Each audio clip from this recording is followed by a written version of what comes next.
So we have here the Leatherman. Okay, so for cutting wires, see the Leatherman. So no problem, Leatherman can cut the wire. For this Gerber suspension. So this Gerber suspension. Let's see. So no problem, it can cut the wire. So for this Nextool Flagship Pro, so the cutter is here.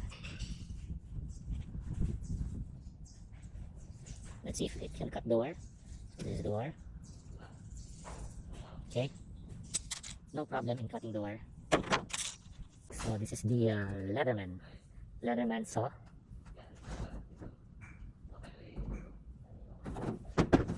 Just try cutting it.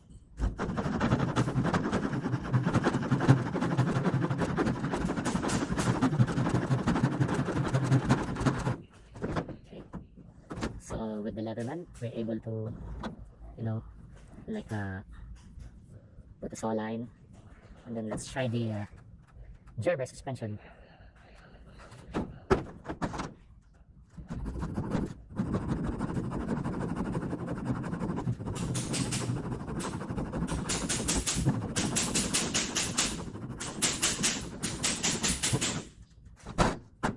So the Gerber saw, see the teeth is just smaller than the Leatherman's teeth, so not that aggressive when it comes to cutting. Okay, then we'll try the Nextool Flagship Pro.